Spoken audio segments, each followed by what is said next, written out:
आदाब नाजरीन, मैं हूँ जागृति सिंह और आज के इस खास मुलाकात में हमारे साथ बातचीत करने के लिए मौजूद है जाने माने सरोद प्लेयर अमान अली खान जी एंड अयान अली खान जी। कैसी हैं आप? मैं बढ़िया, आप बताइए। बस बहुत खुशी है कि इस आपके चैनल में हम लोग पहली दफ़ा आ रहे हैं और आप सबको हमारा बहुत बहुत आदाब और सलाम। अयान जी, आपका भी इस्तकबाल है मुझसे। बहुत बहुत आपकी ज़रा नवाजी, आपने याद किया हमें और आपके सभी दर्शकों को हमारा आदाब मैं पेश करना चाहूँगा। देखा जाए तो सरोद प्लेयर के ज़रिए आपने लोगों का दिल जीत लिया है। आपकी जो जिस तरीके से आप बजाते हैं, जो म्यूज़िक होती है, उससे लोग आप बेहद पसंद करते हैं। क्या वजह मानते हैं आप? देखिए, हमारे वालिद साहब और हमारी माँ हमेशा एक ही बात कहते हैं कि म्यूज़िशियन बनना बहुत ज़रूरी तो है, ये अच्छा म्यूज़िशियन होना बहुत ज़रूरी है, लेकिन बहुत इंपॉर्टेंट है to be a good human being. कोशिश करनी चाहिए कि एक अच्छा इंसान आदमी बने तो म्यूज़िक फ्लोज मच ब्यूटीफुली। जैसे कहते हैं ना कि बोतल अगर बिल्कुल क्लियर हो तो पानी भी उसमें साफ दिखता है। तो आई थिंक लोगों का प्यार है, हम लोग मेहनत कर रहे हैं। I believe that hard work beats talent. आप बड़े घर में आपका जन्म हो सकता है, उसके बहुत एडवांटेजेस हैं, लेकिन आपको एंड में बहुत खुद की मेहनत करनी होती है और जो हम कर रहे हैं। अब आगे जो खुदा को मंजूर है, भगवान को मंजूर है। देखा जाए तो आपके वालिद और आपके वालिदा दोनों क्लासिकल म्यूज़िक और क्लासिकल डांस से ताल्लुक़ रखते थे। कितना मददगार साबित हुआ आप? नहीं, वो तो बहुत एक हमारी खुशकिस्मती रही कि ऐसे घर में जन्म हो हमारा, जहाँ मौसीकी, संगीत, यही ज़ुबान हम लोग जानते थे। मतलब यही भाषा थी, यही खाना पीना सब यही था। तो माहौल म्यूज़िक का ही रहा घर में, तो इसलिए उस वजह से और ऐसे एक दिग्गज के घर में जन्म हुआ, तो इसलिए बहुत हमें अपॉर्चुनिटीज़ मिली, आज भी मिलती हैं। लेकिन यही कोशिश अमान भाई, मेरी यही कोशिश रहती है कि हर प्रोग्राम को अपनी ज़िंदगी के पहले प्रोग्राम की तरह आप माने और you have to be better and better. और बहुत लंबी यात्रा होती है, लेकिन काम के ज़रिए आप लोगों का दिल जीत सकें और लोग आपसे प्यार करने लगें, यही हमारी कोशिश रहती है हमेशा। परफॉर्मेंस के वक्त आप दोनों की जुगलबंदी लोगों को काफ़ी पसंद लोग करते हैं। आपको अपने छोटे भाई के नाते कितना मदद साबित होता है इतना अच्छा परफॉर्मेंस लोगों के बीच देने में? देखिए, टीम वर्क है। अयान भाई, मैं डुएट्स, जनरली हम लोग जब डुएट्स की बात करते हैं, अयान भाई और मैं ज़्यादा दूसरे कलाकारों के साथ डुएट्स नहीं करते, क्योंकि घर में ही दो कलाकार हैं। पिताजी को अकम्पनी करते हैं, उनके साथ जब हम बजाते हैं। लेकिन बहुत सपोर्टिव हैं आप, अयान भाई। He is very supportive, very loving, very caring. और एंड रिज़ल्ट ये कि जब हम स्टेज पे हैं तो हम चाहते हैं एक दूसरे का अच्छा हो। बिकॉज देखिए, जो आपकी मेहनत है वो दिखेगी लोगों को। आपको एक्स्ट्रा ट्राई करने की ज़रूरत नहीं है। एक्स्ट्रा वो ट्राई करते हैं जिनको पता है वो मेहनत नहीं कर रहे हैं और उस मौके में वो प्रूव करना चाहते हैं। लेकिन अगर आप मेहनती हो, रियाजी हो, ऑटोमेटिकली, जैसे एक खूबसूरत औरत को मेकअप लगाने की ज़रूरत नहीं है ज़्यादा और जो बहुत ज़्यादा लगाते हैं कि कुछ छुप रहा है वहाँ पर। तो आई थिंक वही है कि he is very supportive, very. बड़े भाई के नाते आपको कितना सपोर्ट? नहीं, बहुत सपोर्ट मिलता है। हम लोग एज सोलोइस्ट भी बजाते हैं, लेकिन जब साथ अमान भाई के साथ जब बजाना होता है तो एक कंफर्टिंग फीलिंग रहता है स्टेज में। एक बड़े भाई का रोल भी निभाते हैं बहुत खूबसूरती से स्टेज में। और एक जो दो भाइयों का साथ बैठ के म्यूज़िकली एक इम्पैक्ट बहुत अच्छा पड़ता ही है, और विजुअली भी लोगों को ज़्यादा पसंद है कि हम लोग साथ बैठें। तो इसलिए ज़्यादा इन्विटेशंस एक साथ कॉन्सर्ट करने के ही आते हैं। तो यही है कि हम लोग जब साथ बजाते हैं, ये कोशिश होती है कि जैसे गुलदस्ता सजा रहे हैं, और वही गुलदस्ता सजाने की कोशिश करते हैं हम लोग कलेक्टिवली। तो यही एक कोशिश रहती है। आप काफ़ी छोटी उम्र से ही आपने सीखना सरोद जो है बजाना शुरू कर दिया था। 8 साल की उम्र में आपने अपना पहला परफॉर्मेंस दिया था। तब से लेकर अब तक आप अपने परफॉर्मेंस को किस नज़र से देखते हैं? जैसे 8 साल पहले हम लोग देखते थे, क्योंकि अभी भी स्टेज पे एक नर्वसनेस होती है।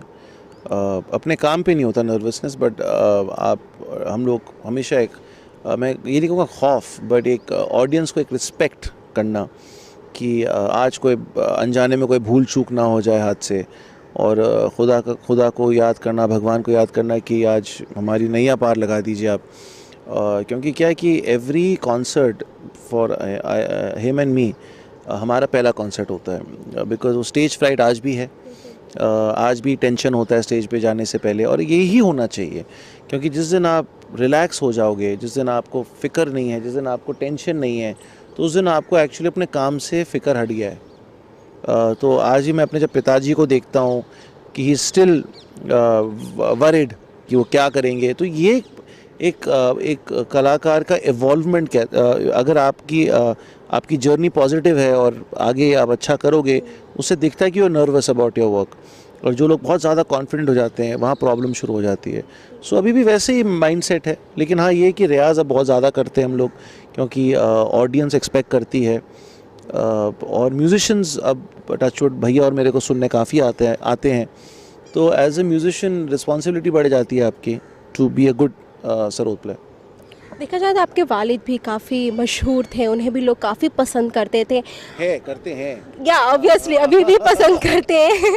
लेकिन एक कंपटीशन सा हो जाता है कि मतलब आपके अगर वालिद ऐसे थे तो बेटा भी उनसे, और एक्सपेक्टेशन कुछ ज़्यादा हो जाता है कि मतलब बाप से ही बेटा 20 हो जाए। तो आपको कैसा रिस्पॉन्स मिला? रिस्पॉन्स मतलब जो कुछ भी है वो तो उनके बदौलत ही है, वो उनका ही आशीर्वाद है। और एक गुरु के आशीर्वाद के बिना बेटा हो या शागिर्द हो, उसकी गाड़ी चल ही नहीं सकती। चाहे आप क्रिएटिवली कोई तीसमार खान भी हो, लेकिन अगर वो दुआ नहीं मिली आपको, वो आशीर्वाद नहीं मिला आपको, तो वो असर ही नहीं होगा आपके काम में, आपके इल्म में। सो इसलिए वो साथ बैठाते हैं, अपने आप में ही बहुत बड़ी बात है वो हमारे लिए। और रहा सवाल, आप गुरु से बढ़ के तो कुछ कर ही नहीं सकते, लेकिन गुरु के दिखाए हुए रास्तों में आप चल सकते हैं। और गुरु का अगर आशीर्वाद है तो उस रास्ते में चलते चलते नई बातें और नई दिशाएं आपको दिख सकती हैं। तो वही एक, उसी नियत से अगर आप ज़िंदगी में चले, then good things will happen. और वही है कि आप सेल्फ प्रोक्लेम्ड या सेल्फ इम्पोज्ड कुछ गलत फहमी में कभी आ जाएं, तो वही फुल स्टॉप लग जाता है फिर जीवन में। ये तो पिताजी की बात हो गया, अगर हम माँ की बात करें, उनका कितना योगदान रहा? माँ हमारी भरतनाट्यम डांसर थी और हैं। मतलब वो परफॉर्मिंग आर्टिस्ट नहीं है, but she is a dancer Bharatanatyam. And I think उनकी वजह से आज आपके सामने मैं और अयान भाई खड़े हैं, बिकॉज पिताजी मसरूफ़ रहते थे, ट्रैवलिंग करते थे, बट माँ यूज़ टू मेक श्योर हम खाना ठीक से खा रहे हैं, पढ़ाई ठीक से कर रहे हैं, संगीत ठीक से बजा रहे हैं। सो माँ का श्रेय तो जाता है। और आई थिंक हम मदर नेचर कहते हैं। So mother is the first guru according to every human being, क्योंकि वही जन्म देती है, वही आपको सब कुछ करती हैं। फादर तो खाली पैसा अर्न करके देते हैं। तो आई थिंक माँ का बहुत बड़ा रोल है। और जहाँ तक बात आपकी, जो आप कह रहे थे कि पिताजी से जो एक्सपेक्टेशन, देखिए people like my father Amjad Ali Khan साहब हो गए, जो जितने बड़े बड़े महान दिग्गज कलाकार हो गए, एक्टर्स हों, म्यूजिशियंस हों, जो भी हैं, इन्होंने नाकामयाबी नहीं देखी है। तो एज देयर चिल्ड्रन हमारी सबसे बड़ी जो रिस्पॉन्सिबिलिटी है कि हमारी वजह से वो ना देखें। इन लोग का हम नाम क्या बढ़ाएंगे? एक बड़े आम के पेड़ के आगे आप कौन सा पेड़ खड़ा कर सकते हो? लेकिन कोशिश ये करनी चाहिए कि वो आम के पेड़ में, आम में कीड़े ना लग जाएं। तो आप किसी मंदिर जाती हैं, आप वहाँ पे भगवान का स्टैचू है, और जो महंत है मंदिर का, वो स्टैचू की सेवा कर रहा है, उसी महंत की वजह से स्टैचू की इज्जत हो रही है। तो ये रिस्पॉन्सिबिलिटी आपको समझना है, आपका क्या रिस्पॉन्सिबिलिटी है। अब बहुत लोग हैं कि अपने पिताजी के पीछे पड़े हुए हैं सबकी, उनसे अच्छा करना, उनसे बड़ा करना है, तो समवेयर आप वो बदतमीजी पे उतर गए। आप करते जाओ, और अगर हुक्म होगा तो नाम होगा। एक इंटरव्यू में एक बात सामने आई थी कि आपकी माँ ने बताया था कि जब आप 8 साल की उम्र में थे, उस वक्त आपकी रुचि इन सब चीज़ों में नहीं थी, लेकिन एक बार किसी वजह से आपके पिताजी को फीवर हो जाने के बाद आपकी रुचि उसमें आई और काफ़ी अच्छा आपने परफॉर्मेंस भी दिया। काफ़ी अंदर से खबर निकाली है बाहर आपने जी। तो मतलब जब आपकी रुचि नहीं थी तो उस वक्त आपका दिल क्या करता था? क्या बचपन से आपका इंटरेस्ट कहीं और था? उस बारे में हम जानना चाहेंगे।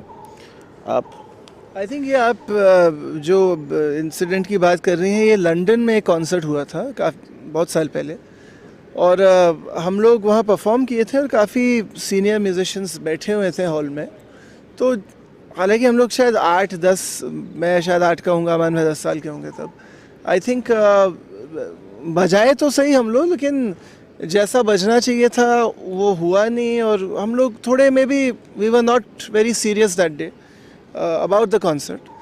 तो उस दिन मुझे याद है हमारे वालिद साहब अगले दिन यूएस जा रहे थे, हम लोग इंडिया आ रहे थे, लेकिन when we came back to the hotel concert से, तो he was feverish, you know, तो ही वॉज इन बेड, और वो because he was unable to, he was sad about what we did. उन्होंने कुछ कहा नहीं, उनके वो नेचर में था ही नहीं कि क्या कर रहे हो ये सब, ऐसा कभी नहीं कहा उन्होंने, लेकिन वो असर ऐसा हुआ उन पे, एंड वो देख के कि what music meant to him basically. मैं पकड़ूं, माइक हाथ दुख रहा है आपका? अच्छा ठीक है।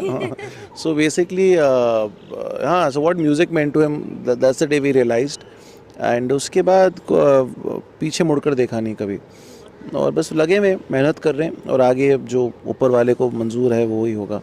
अगर आप सरोद प्लेयर ना होते तो क्या होता? Journalist. Oh my God, really? नहीं, मैं अगर म्यूजिशियन नहीं होता अगर, तो मैं शायद मुझे फ्लाइंग का बहुत शौक है, फ्लाइंग पायलट होता या स्पोर्ट्स पर्सन होता। ओके, आप अगर म्यूजिशियन ना होते तो क्या? किसी क्रिएटिव फील्ड में ही होता मैं, मे बी ग्राफिक डिज़ाइन और सम आर्ट रिलेटेड समथिंग। मतलब कभी ये नहीं लगा कि जो फैमिली की जो जनरेशन वाइज जो चीज़ें हैं उसे आगे बढ़ाना चाहिए, ये एक तरीके से बोझ है, कभी ऐसा रियलाइज़ नहीं हुआ आप लोगों को? नहीं, बोझ मतलब रिस्पॉन्सिबिलिटी तो है, बहुत बड़ी रिस्पॉन्सिबिलिटी है, लेकिन देखिए आप अपने तरफ से कर क्या सकते हो, आप अपने तरफ से मेहनत कर सकते हो और दुआ कर सकते हो खुदा से कि आपको वो आपके हाथ में बरकत दे, आपको आपके संगीत को लोगों तक पहुंचाए। लोगों से बहुत इंपॉर्टेंट है लोगों का प्यार मिलना। So in my life I would like to be known as not the best sarod player, और he should not be known as the best sarod player, but the most loved sarod player. एक आजकल बहुत सारे एक्टर्स हैं, they are not the best but they are most loved. तो ये लोगों को आपसे एक दफ़ा प्यार जब हो जाता है तो वो आपका काम को फिर सराहते हैं, और आप जितना अच्छा गाना बजाना कर लो, अगर उनको आपसे प्यार नहीं है तो दूध में से मक्खी की तरह आपको हटा देंगे बाहर।